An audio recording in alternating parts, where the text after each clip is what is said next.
orang yang mana namanya berusaha bersungguh-sungguh, nanti Allah pun yang bukakan. Allah sudah berjanji kan di dalam Al-Quran, wa man jahadu fina lanahdiyannahum subulana. Barang siapa yang bersungguh-sungguh kepada kami, kami akan tunjukkan jalan kepada kami. Nah, di sini Allah pun tunjukkan bukan jalan yang sulit, jalan termudah sebenarnya. Jalan termudah bagi orang itu.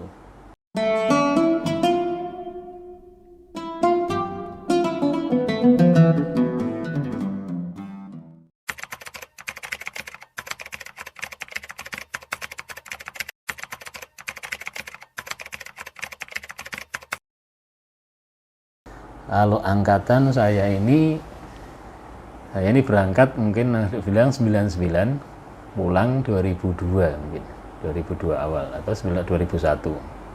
Tapi termasuk apa awal-awal apa sudah sebelumnya? Saya angkatan, kalau angkatan ini makanya saya waktu itu kalau pulang dengan angkatan ketiga. Tapi sebenarnya sejujurnya saya bukan masuk angkatan ketiga. Cuman alhamdulillah, jadi waktu saya di sana mondok itu istilahnya dapat izin dari ibu cuma 2 tahun. Nah, setelah 2 tahun ditanyakan ibu, loh, kapan kau pulang? Nah, saya ngomong, Mi, di sini kan sudah istilahnya kan sudah diserahkan ke Habib Umar. Nah, kalau Umi pengen pulang ya aku tak minta izin ke Habib Umar. Tapi gimana? Ya udah aku nanya Habib. Setelah nanya Habib, ditanya kau mau pulang? Karena Habib ini 2 tahun ditanyakan ibu saya cuma ngasih izin 2 tahun. Gimana? Baca kitab dulu. Baca kitab ini khatam, pulang. Tak sampaikan ke ibu saya. Ini katanya Habib gini. Ya udah baca, jangan pulang sih. Apa itu kitab? Ada kitab Imamul Haddad 1 sama satu kitab lagi. Ada. Nah, itu setelah selesai, saya lapor ke Habib, alhamdulillah sudah khatam selesai. Kamu mau pulang sekarang atau nanti bareng aku? Sebentar lagi kan ke Indonesia, beliau bulan Muharram. Sama antum ya Habib. Masuk daurah. Nah, daurah ini semacam pemantapan sebelum pulang, atau bisa dikatakan pesantren kilat. Pesantren kilat kan ada beliau setelah hari raya itu ada pesantren kilat daurah 40 hari. Nah, kalau kemarin kita tuh daurah sampai mungkin ada berapa bulan, cuman saya ikut dari bagian akhir lah istilahnya. Ikut daurah semacam pemantapan sebelum pulang. Dengan keadaan ditanya daerahmu apa yang banyak jadi masalah di dalam kehidupan umat Islamnya, atau ada dengan apa itu saja. Jadi kita ada pelajaran tambahan tentang itu. Nah, akhirnya kita masuk ke dalam angkatan ketiga itu, pulang bareng dengan angkatan ketiga. Di antaranya Ustadz Jamal Ba'agil Batu Lawang, Ustadz Ubaidillah Habsyi Surabaya, terus Ustadz Alwi Assegaf Tuban, ada dari beberapa Ustadz Hashim bin Syabakar di Samarinda. Jadi ada beberapa teman yang angkatan itu yang pulang. Kalau sama Habib Munzir, Habib Jindan? Dia angkatan pertama. Angkatan awal yang mungkin pulang ke sini itu tahun 97 atau 8 kan. Kalau maziyahnya Habib Munzir itu apa? Yang jelas, kalau pokoknya maziyah seorang murid ya diridhoi sama guru ya. Beliau membuat gurunya ridho, maka mendapatkan keridhaan dari Nabi. Mendapatkan keridhaan dari Nabi berarti mendapat keridhaan dari Allah Subhanahu wa ta'ala. Kan muridis shadiq, murid yang jujur, artinya ucapannya dengan hatinya sama. Dalam ikut belajar dengan gurunya, mencintai gurunya, mengambil kemuliaan dari gurunya, maka dia menjadi bagian dari gurunya. Juz'u min syaikhih, dia menjadi bagian dari gurunya. Beliau dengan kemuliaan itu, subhanallah, dengan mungkin hati yang bersih, sofa galbu, dengan niat-niat yang mulia. Kalau kita lihat mungkin kan awal-awal berangkatnya kan justru Habib Munzir ini kan kayaknya istilahnya waktu itu tidak diharapkan berangkat yang lain karena bahasanya belum siap, dari bahasanya belum siap apa-apa. Tapi ternyata Habib Umar enggak, ini berangkat. Ini ibaratnya beliau kan lebih tahu mana yang mutiara bisa digosok, mana yang bukan mutiara harus gosoknya lebih lama. Subhanallah, beliau termasuk yang mendapatkan pandangan dari Habib Umar sehingga mendapatkan kemuliaan dari Allah Subhanahu wa ta'ala. Nah, itu maziyahnya yang kita tahu, beliau membuat ridho gurunya. sehingga kebuka kemuliaan-kemuliaan yang dia dapat dengan hatinya yang bersih, sehingga kalau tidak salah kan dapat julukan Sultanul Qulub, pimpinannya hati. Jadi emang hatinya menarik, karena saya pernah punya pengalaman di acaranya beliau di majelis Rasulullah juga dengan Sayyidina Al-Habib Umar, dan pernah juga dengan saya dengan Sayyidina Al-Habib Umar. Masa yang hadir di tempat beliau ini kan puluhan sampai ratusan ribu waktu itu. Tahu masa ya? Saya ini kalau Fulan Habib siapa datang kira-kira diserbu enggak? Nanti orang pada nyerbu ingin salaman ini. Nah, itu subhanallah. Beliau waktu itu ngomong dengan tenang. Orang kita waktu itu saya ngelihat itu orang-orang dah, orang lapar yang siap nubruk istilah gitu. Kita ada, ya Allah, bubar ya sini tak. Tapi beliau dengan tenangnya, tolong kasih jalan beliau-beliau, para habaib, para masyayikh, kasihan mereka juga capek, jangan ada yang nyentuh, cukup pandang. Itu subhanallah tenang semua, tidak ada satupun yang gerak. Lah, nggak mungkin terjadi seperti itu kecuali orang-orang yang hatinya menarik hati orang lain. Nah, beliau orang-orang yang istilahnya masya Allah dapat kemuliaan itu dari Allah Subhanahu Wa Taala, sehingga ya, dan maziyahnya banyak sekali. Kalau mungkin lebih banyak bisa dilihat yang bisa ditanyakan sama, apalagi yang pernah duduk dengan beliau pasti tahu semua. Cuman yang kita tahu beliau membuat ridho gurunya, dan makanya kebuka semuanya. Dan kemuliaan murid kalau gurunya ridho, sudah itu aja. Mualimnya kayak apa, topnya kayak apa, hebatnya kayak apa, kalau tidak buat ridho gurunya ya ibaratnya kalau kita ngomong percuma sih. Ridho gurunya kan sebenarnya sederhana, enggak apa satu hal yang repot ya. Buat beliau ini merasa istilahnya apa namanya dapat kemuliaan dari Allah dengan muridnya ini. Dan kita kalau kita lihat pasti banyak pelanggaran yang kita lakukan, kekurangan kita. Tapi kalau kita kembali dengan cepat-cepat untuk berusaha memperbaiki diri, insya Allah doa guru ini tidak akan pernah terlepas dari muridnya. Kalau apa Imam Abdullah bin Al-Haddad itu apa kok bisa menjadi seorang yang agung begitu, itu diantara apa teladan yang bisa kita ambil apa gitu? Kembali pertama itu rumah yang merupakan didikan pertama bagi orang yang tinggal di rumah tersebut. Imamul Haddad dari masa kehamilan ibunda beliau memang dipersiapkan untuk itu. Yang di dalam riwayat hidup beliau disampaikan saat ibunda mengandung bayinya, ini Imamul Haddad, itu ibunda beliau yatafarragh, mengosongkan diri atau mengasingkan diri dari satu keramaian. Dua, artinya lebih banyak berhubungan dengan Allah Subhanahu wa Ta'ala. Menjaga, sangat menjaga apa yang dia masukkan ke dalam tubuhnya, baik makanan atau minumannya. Sehingga yang jelas pertama Allah berikan kemuliaan, lahirlah seorang bayi yang mulia karena telah orang tuanya berusaha. Yang satu yang jelas kan ada riwayat mengatakan al-ummahat madrasatil ula lil aulad. Seorang ibu itu pendidik pertama bagi anak-anaknya. Penanam benih kaum lelaki, tapi yang mengolah benih itu kaum perempuan. Makanya kan kalau dalam hadis kan yang cari itu kan laki. Rasulullah makanya mengingatkan nikahin perempuan karena 4.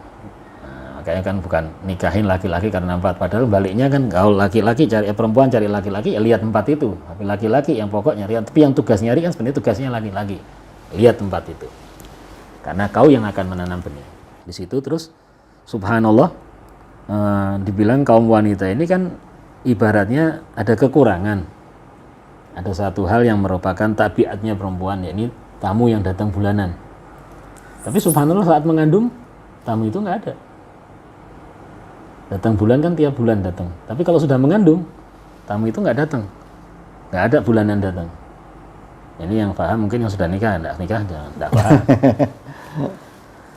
Jadi tamu bulanan itu nggak datang seakan-akan Allah memberikan kesempatan, silakan kau 9 bulan ini kau gunakan untuk mendekatkan diri kepadaku. Nggak ada waktunya kau libur, nggak ada yang mencegah. Nah, kembali kepada sang ibu ini dalam menyiapkan anaknya. Nah, Imam Al-Haddad. Maka lahirnya seorang bayi yang mulia dengan didikan ayahanda beliau Sayyidina Alwi yang alim soleh, mendidik dengan didikan ilmu dari saat lahir sampai menjadi anak-anak. Nah, dulu di masa umur kurang lebih 4 atau 6 tahun beliau mengalami sakit yang hebat, panas yang sangat, demam itu sampai akhirnya buta. Jadi lahirnya bukan buta.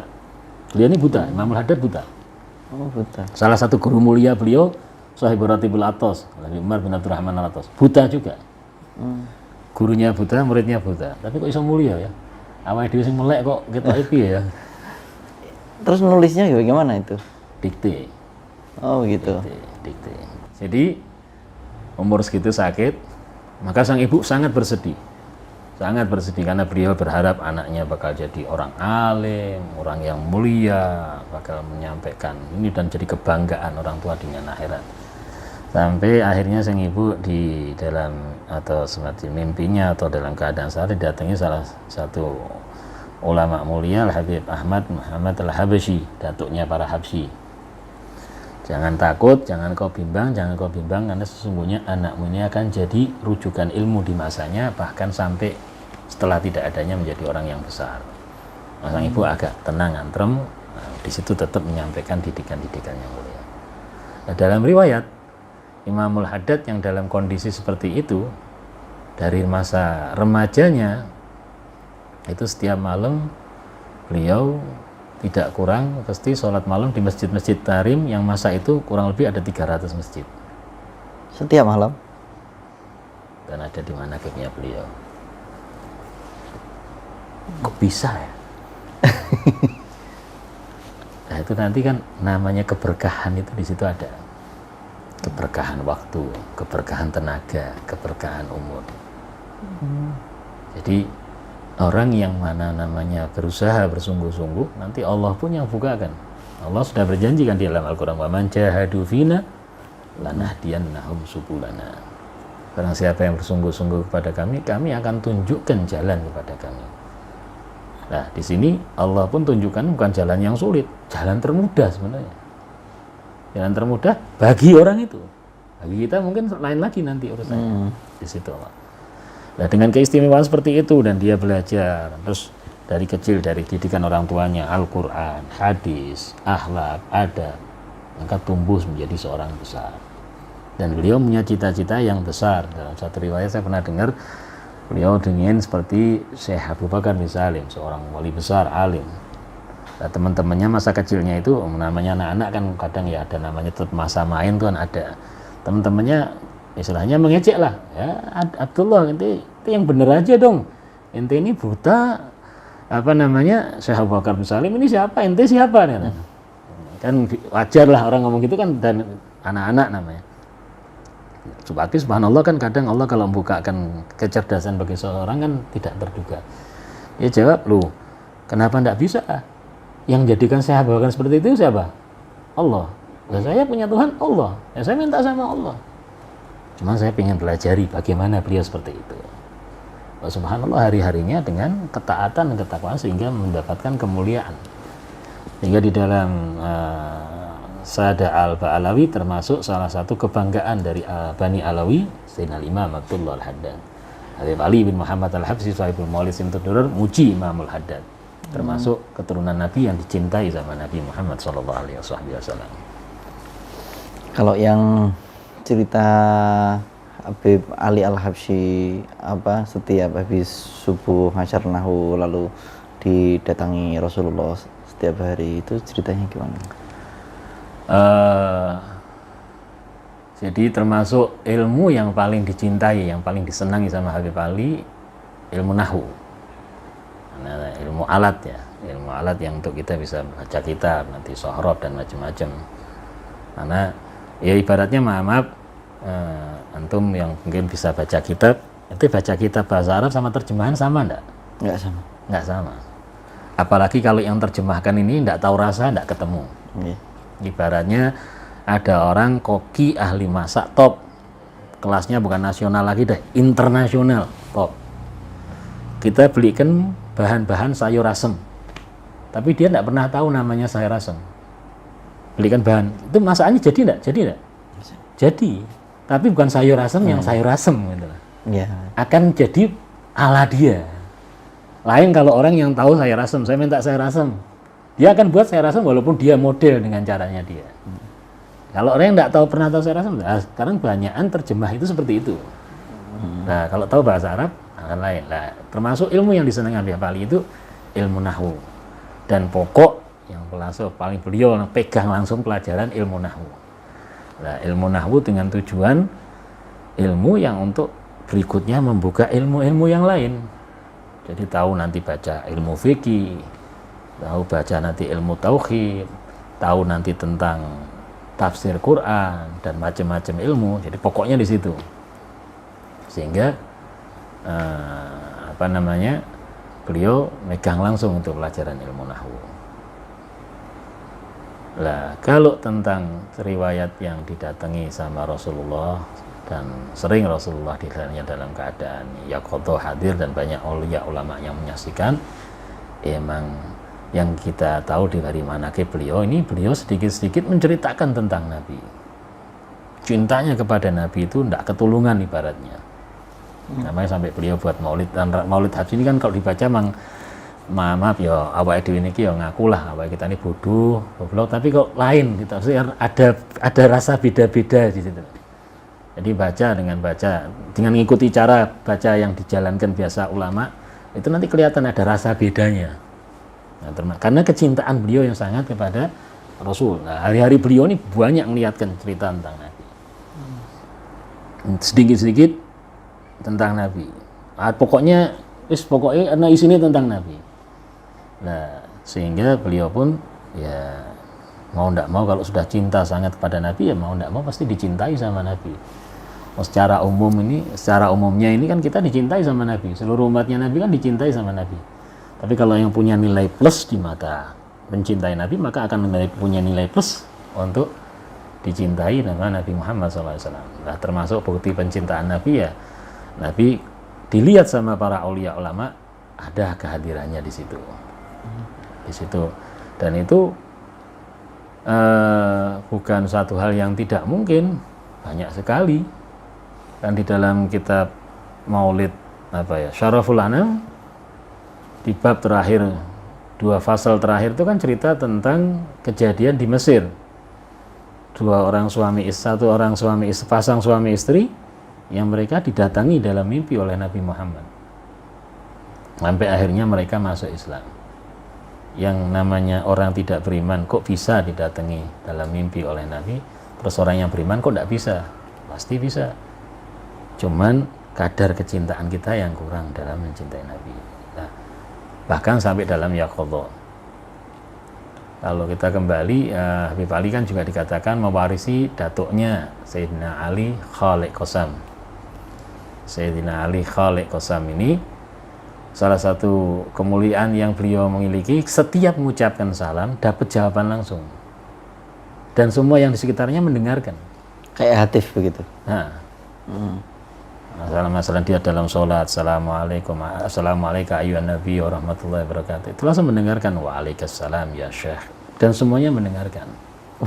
Nek zaman sekarang kita mungkin nganggep bisa nggo handphone, speaker. Zaman dulu tidak ada itu. Dan untuk kemuliaan Nabi kan tidak bisa ditiru, dan setan pun tidak diizinkan bisa niru. Dan itu kemuliaan yang Nabi dapatkan dari Allah, setan tidak diizinkan dan tidak diperbolehkan sama Allah untuk niru-niru Nabi Muhammad.